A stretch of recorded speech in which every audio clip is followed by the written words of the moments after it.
1984లో ఉపేంద్ర గారిని leader of the opposition పార్టీగా parliament గుర్తించింది అని. వాస్తవాలు తెలుసుకోండి జగన్మోహన్ రెడ్డి గారు. ఆ రోజు దేశంలో వీఆర్ ది లార్జెస్ట్ పార్టీ, గర్వంగా చెప్తాం. తెలుగుదేశం పార్టీ లార్జెస్ట్ పార్టీగా అవతరించింది. ఆ రోజు పార్లమెంటు నిబంధనల ప్రకారం 30 మంది ఉంటే వాళ్ళని ఒక గ్రూప్ లీడర్గా గుర్తిస్తారు. ఆ రోజుకి నాకు గుర్తుంటే ఉపేంద్ర గారు లోక్సభ సభ్యుడు కాదు, రాజ్యసభ సభ్యుడు ఆయన. ఇఫ్ ఐఎమ్ కరెక్ట్, వెరిఫై చేసి చెప్తాను. మా పార్లమెంటరీ పార్టీ లీడర్గా మేము ఆయన్ని పెడితే ఆయన లోక్సభ వ్యవస్థ గ్రూప్ లీడర్గా గుర్తించింది, అంటే ఫ్లోర్ లీడర్గా గుర్తించింది. ఆ తర్వాత జరిగిన పరిణామాలు కూడా చెప్తున్నాం. ఆ తర్వాత ఇతర కారణాలతో ఒక సభ్యుడు రిజైన్ చేస్తే మాకు ఆ హోదా పోయింది. 29 మంది అయ్యేటప్పటికి మాకు. సో ఆ రోజు ఉపేంద్ర గారికి లీడర్ ఆఫ్ అపోజిషన్ ఇవ్వలేదండి. ఈ just group leader, floor leader. Floor లీడర్లు ఎంతమంది ఉంటారనేటువంటిది కూడా నేను మీకు చెప్తాను.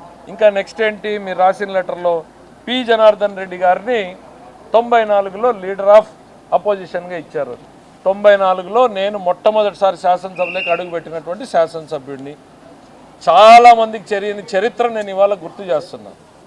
94లో లీడర్ ఆఫ్ అపోజిషన్గా పి జనార్దన్ రెడ్డి గారు లేరు. ఆయన కేవలం కాంగ్రెస్ పార్టీ నాయకుడిగా ఫ్లోర్ లీడర్గా మాత్రమే శాసనసభ గుర్తించింది. ఒకసారి శాసనసభ రికార్డ్స్ వెళ్ళి చూడండి. ఆ రోజు లెజిస్లేటివ్ అఫైర్స్ మినిస్టర్గా ఉన్నవారు ఆయన్ని పదే పదే గుర్తు చేసిన సందర్భాలు నాకు ఉన్నాయి.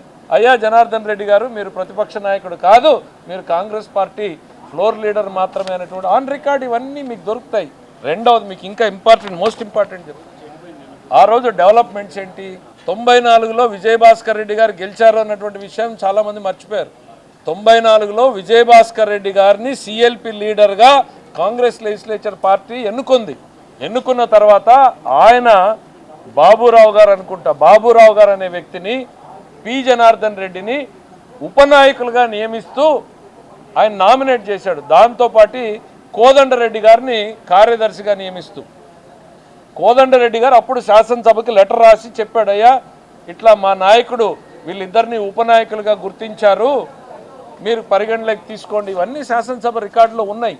ఆ రోజు సిఎల్పిలో ఏం జరిగింది, విజయభాస్కర్ రెడ్డి గారు తర్వాత సభకు ఎందుకు రాలేదు, అది వేరే విషయం.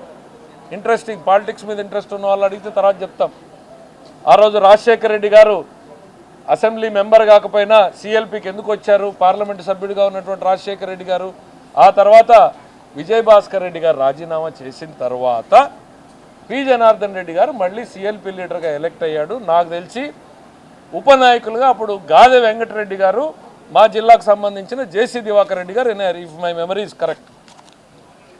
ఆ రోజు కూడా ఆయన ప్రతిపక్ష నాయకుడు కాదు, కేవలం కాంగ్రెస్ పార్టీ నాయకుడు, ఫ్లోర్ లీడర్.